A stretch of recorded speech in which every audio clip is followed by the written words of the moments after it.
Assalamualaikum warahmatullahi wabarakatuh. Alhamdulillah wa syukurillah ala ni'amillah. Wassalatu wassalamu ala rasulillah. La hawla wa la quwata illa billah. Amma ba'd. Anak-anakku semua, siswa-siswi SMA NU Al-Marbutus yang berbahagia, marilah kita selalu memanjatkan puji syukur kehadirat Allah Subhanahu wa ta'ala yang selalu memberikan nikmat kepada kita semua, nikmat sehat walafiat, nikmat iman. Ini sungguh satu nikmat yang luar biasa yang kadang orang tidak mengetahui atau tidak mengakui. Kita bisa bangun tidur pagi menjelang sahur, itu sungguh luar biasa nikmat, sehingga seperti itu pun orang-orang tidak mengakui bahwa banyak orang yang tidak mengakui bahwa yang seperti itu adalah nikmat Allah. Kita ditakdir bisa bangun menjelang sahur, bisa bangun dalam kondisi prima, sehat, kita siap menunaikan ibadah puasa. Ini sesuatu yang luar biasa yang mungkin tidak bisa dihitung atau dituliskan atau diganti dengan angka atau nominal atau bilangan yang sebesar apapun. Sebab banyak orang yang pada saat itu menjelang sahur juga tidak bisa mendapatkan kesempatan ini. Mungkin belum mendapatkan hidayah, belum bisa melaksanakan puasa. Tapi bagi kita, anak-anakku semua, siswa-siswi SMA Al-Marbutus, bahwa situasi ini, kenikmatan ini harus kita sadarkan, harus kita sadari dan kita rasakan. Pada kesempatan ini saya mengajak pada anak-anak semua, jangan sampai lupa sholawat serta salam kepada junjungan kita Rasulullah Shallallahu Alaihi Wasallam. Setiap saat, setiap waktu, luangkan waktu kalian untuk bersolawat. Jangan malah mendengarkan lagu, berbagai macam lagu, tapi lupa sholawat. Paling tidak anak-anak sudah terbiasa mengucapkan Sallallahu ala Muhammad, Allahumma sholli wa sallim ala sayyidina Muhammad, dan lainnya. Mungkin orang yang lain tidak mengalami itu atau mungkin tidak bisa menjalankan itu, tapi kita alhamdulillah bisa diberikan kenikmatan bersolawat. Karena kita bisa hidup seperti ini, hidup di dunia yang serba terfasilitasi bermacam-macam ini, dulu adalah perjuangan Rasulullah dalam menegakkan ini melawan masa-masa jahiliyah. Oleh karena itu selalu kita bersolawat kepada junjungan kita Rasulullah SAW. Pagi ini saya akan sampaikan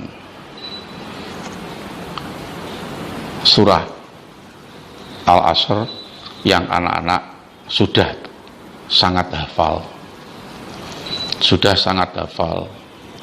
Tapi perlu ada kejelasan, perlu ada satu pemahaman yang jelas sehingga anak-anak semua atau kita semua yang mendengarkan ini, membaca ini, betul-betul bisa memahami dan meresapi isinya.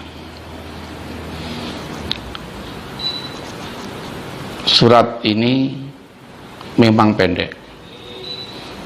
Kalau anak-anak sering baca wal asri innal insana lafi khusrin illal ladzina amanu wa amilus solihati wa tawassaw bil haqqi wa tawassaw bis sabr. Ini anak-anak sejak kecil, sejak SD sudah terbiasa mengucapkan ini di desa ataupun di kota. Apalagi anak-anak yang di rumahnya dekat langgar, dekat musola, atau anak-anak yang belajar sejak kecil di TPQ, di MI atau di Diniyah dan lain-lainnya. Ini sudah terbiasa. Namun kenapa Bapak sampaikan ini? Kenapa saya sampaikan ini? Ini harus kita ketahui. Kalau kita menangkap maksud dari Al-Asr ini, yang pertama, wal asr. Ini kalau kita terjemahkan, kita ketahui maknanya. Demi masa atau demi waktu. Kenapa sampai Allah mengatakan seperti ini dalam firman-Nya? Karena di surat sebelumnya di At-Takasur itu Allah telah memperingatkan kepada seluruh umat manusia yang telah lalai mereka karena kesibukan dirinya menggapai dunia, memperoleh kekayaan, kenikmatan dunia. Mereka bermegah-megah agar hidupnya dinampak sukses atau hidupnya nampak nikmat di dunia ini. Mereka lalai sampai ke liang kuburnya. Mereka tidak sadar bahwa kita hidup ini adalah sebuah perjalanan yang akan kita sampai pada waktunya kita akan berpindah ke alam yang lain. Nah, itu tidak diketahui waktunya kapan. Sehingga mereka yang lalai seperti tadi, yang sehari-hari dia selalu berupaya keras, konsentrasi, kerja keras, hanya memupuk kekayaan, kemudian bermegah-megah, bernikmat-nikmat duniawi. Ini mereka betul-betul lalai, apalagi sampai ke liang kuburnya. Maka di Al-Asr ini Allah berjanji, Allah bersumpah demi waktu. Sesungguhnya umat manusia di dunia ini dalam kerugian, rugi manusia ini. Kita di dunia kalau seperti ini rugi. Kecuali orang-orang yang beriman, orang-orang yang beramal soleh, dan orang-orang yang selalu bersama berwasiat saling mengingatkan dalam kebaikan, dan juga saling mengingatkan dalam kesabaran. Jadi di ayat kedua tadi kita dikatakan oleh Allah, sesungguhnya manusia ini rugi atau dalam kerugian dalam hidupnya ini. Di ayat ketiga dijawab, kecuali illalladzina amanu wa amilus sholihat. Jadi kecuali orang-orang yang beriman dan orang-orang yang beramal soleh.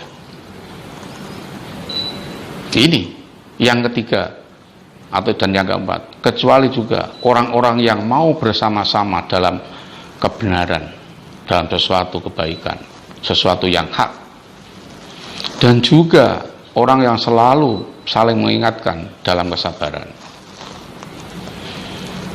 Kenapa sampai Allah betul-betul sungguh-sungguh mengingatkan kita, bahkan bersumpah demi masa, demi waktu? Karena waktu ini tidak akan pernah bisa kembali. Artinya kalau kita ada sesuatu yang harus kita lakukan hari ini, besok itu tidak akan ada kembali lagi waktu itu. Bahkan orang-orang sekarang yang sudah meninggal itu inginnya ya kembali meskipun 1 jam kembali ke dunia untuk melakukan ibadah yang semaksimal mungkin bagi mereka. Banyak yang malah demikian. Tapi waktu itu tidak bisa kembali. Dan manusia ini kenapa rugi? Selama manusia selalu berpikir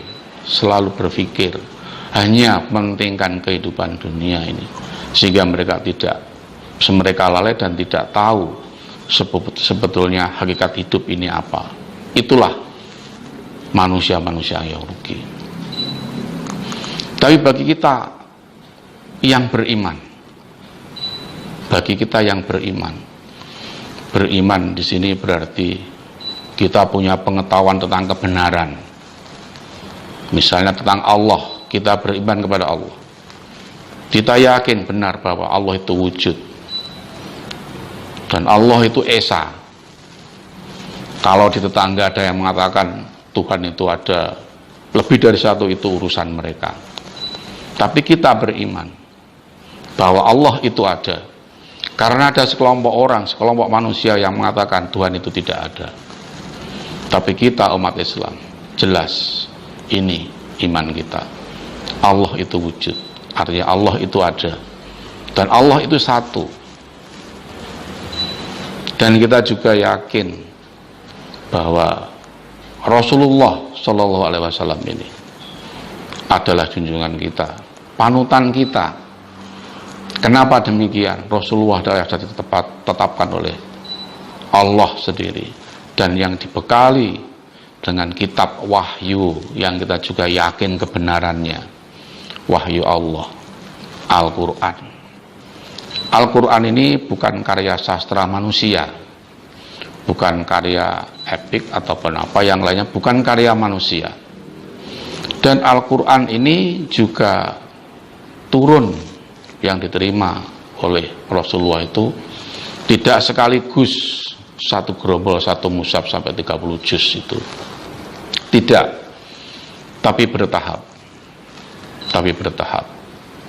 Kebetulan ini adalah bulan Ramadan, bulan pertama kali ayat-ayat Al-Quran diturunkan kepada kita melalui Rasulullah. Ini adalah bulan Ramadan, bulan yang sangat mulia, bulan mulia, bulan yang penuh dengan kenikmatan. Betapa tidak, di 10 hari yang kemarin kita dipenuhi dengan rahmat. Allah menurunkan rahmatnya pada kita semua. Saat ini kita masuk pada 10 hari yang kedua. Ini hari-hari yang penuh magfirah, sehingga dosa-dosa, kalau kita semua mohon ampun kepada Allah, disediakan ampunan itu, dimaafkan. Apalagi nanti 10 hari lagi yang terakhir, itkum minan nar, kita semua jauh sekali dari api neraka. Yang pada saatnya nanti masuk ke Idul Fitri, kita kembali ke fitrah, bersih, putih bersih, bagaikan kain yang putih belum ada coretannya. Kita kembali kepada kebesaran Allah, bahwa Allah telah menurunkan Al-Quran kepada kita semua. Ini betul-betul sebagai dasar, sebagai landasan bagi umat manusia untuk bertindak, untuk bergerak, untuk berperilaku, untuk beribadah. Al-Quran memberikan petunjuk, dan penjelasan atas petunjuk itu sendiri ada di Al-Quran. Sehingga ketika ada penjelasan-penjelasan itu yang sampai mengarah ke akidah ataupun syariat, kalau kita bisa jernih menerimanya, penjelasan itu, maka niscaya jiwa kita ini betul-betul jiwa yang cerah. Pikiran kita jernih. Kalau pikiran kita jernih, maka menangkap perbedaan mana yang hak dan mana yang batil, itu akan nampak jelas. Tapi kalau pikiran kita tidak bisa jernih, maka kita sulit membedakan mana yang hak dan mana yang batil. Hal ini harus kita sadari kepada kita semua, anak-anakku. Al-Quran harus kita baca. Saya mengharuskan diri kita sendiri, saya sendiri, dan anak-anak saya ajak. Anak-anak juga sudah mengerti. Rasulullah pernah bersabda, al-jannatu mustaqatun ila arba'atin nafar. Yang pertama itu talil Quran. Jadi sabda Rasulullah bahwa surga itu merindukan orang-orang yang memenuhi syarat dalam golongan ini. Apa itu? Yang pertama adalah talil Quran, orang-orang yang mau membaca Al-Quran dan mengerti isinya, memahami isinya, mengikuti petunjuk itu. Sehingga siang ini saya sampaikan ayat surah Al-Asr, walaupun hanya 3 ayat. Hendaknya kita terbiasa mengerti dan memahami ini. Jadi hadis Rasulullah tadi menuntun kita untuk mau membaca Al-Quran dengan jelas, memahami isinya. Wa hafidhil lisan, lisan kita ditutup, tidak hanya dengan masker yang saat ini sedang kita jalankan. Mungkin ini adalah salah satu peringatan, seharusnya umat manusia dikala seperti ini sudah harus menutup mulutnya. Artinya apa? Tidak berbicara seenaknya, tidak ghibah, tidak suudzon, tidak suka kalau anak-anak mengatakan ngerumpi yang tidak berarti. Kemudian yang ketiga, wa mutimul ji'an, kita biasakan sedekah, memberikan makan, memberikan apa saja yang bisa dinikmati oleh mereka yang sedang berpuasa. Dan yang terakhir, golongan manusia yang dinantikan atau ditujukan oleh surga itu apa? Adalah orang-orang yang melakukan ibadah puasa di Ramadan ini. Wassaimil fi syahri Ramadan. Jadi ini anak-anak sudah paham, sudah mengerti hadis ini. Namun perlu saya tegaskan, bagaimana Al-Quran ini? Kalau tadi Al-Asr ayat yang kedua kita jelas bahwa kita akan rugi. Kenapa kita rugi? Ya tadi mengacu pada surah sebelumnya, At-Takasur, bahwa manusia kalau lengah, lalai, hanya mementingkan dirinya di kehidupan dunia ini, justru orang itu akan rugi, sangat rugi. Maka diingatkan sampai Allah bersumpah demi waktu. Anak-anak juga mungkin saat ini pernah dengar cerita di Jawa tentang Jawa, tentang pewayangan. Kalau ini ada buku Babat Tanah Jawa, berarti anak-anak juga harus mengingat juga tentang Jawa itu yang terkait dengan ayat-ayat ini. Dulu orang-orang tua atau mbah-mbah kita, bapak-bapak kita sering mengatakan, cah wis krungu wonten kok ora gendang ning langgar, malah dolanan kok dipangan Bathara Kala mbuh.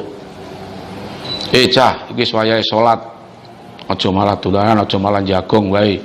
Ayo ning langgar, ayo ning musala. Itu orang tua kita dulu. Kalau enggak kita lakukan, kita dimakan Bathara Kala. Jadi dalam cerita pewayangan itu ada yang namanya Bathara Kala, ada Bathara Indra, ada Bathara Narada, ada Bathara Guru juga. Yang ini Bathara Kala, maksudnya apa? Orang tua kita, orang Jawa dulu mengatakan ini, menggunakan nama ini, karakter ini, Bathara Kala. Kala itu artinya waktu, Batharane waktu, masa, kala. Jadi kalau Bathara Kala benar mengarah menuju ke Al-Asr. Allah di situ bersumpah demi waktu. Nah, ini Bathara Kala ini juga waktu. Istilahnya orang Jawa zamannya Sunan Kalijaga berdakwah. Karena waktu itu orang-orang Jawa lengket dengan budaya wayang kulit. Maka menggunakan karakter Bathara Kala itu. Memang benar, kalau kita tidak bijaksana, kita tidak bisa mengikuti ini, kita akan dimakan oleh waktu. Karena waktu itu tidak akan kembali.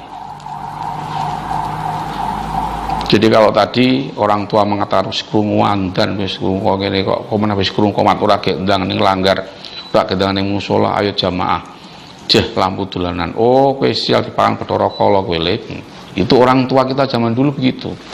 Nggak tahu kalau orang tua sekarang masih ingat apa tidak cerita ini. Yang jelas kala itu artinya waktu. Di Al-Asr ini jelas demi waktu itu manusia merugi. Kenapa? Karena akan tertinggal kalau tidak bisa menggunakan waktu. Oleh karena itu saya ingatkan pada anak-anakku semua, ketika kalian mendapatkan tugas dari orang tua kamu, dari bapak, ibu, atau dari bapak guru, ataupun dari yang lainnya, lakukanlah segera. Jangan menunda waktu. Don't put off the work until tomorrow. Jangan menunda waktu. Kalau kalian tunda-tunda, kamu akan termakan oleh waktu itu sendiri, yang pada saatnya kamu akan kewalahan. Sehingga surat Al-Asr ini kita tahu bahwa sejak dulu pun orang Jawa sudah mengenal ini, hanya menggunakan bahasa Jawa. Waktu diganti dengan kala. Demikian apa yang dapat saya sampaikan pada kesempatan hari ini. Semoga bermanfaat dan anak-anak selamat menunaikan ibadah puasa dengan penuh ikhlas. Ikhlas, sadar ini adalah sebuah ibadah yang kita yakini kebenarannya. Wallahu muwaffiq ila aqwamit thoriq. Wassalamualaikum warahmatullahi wabarakatuh.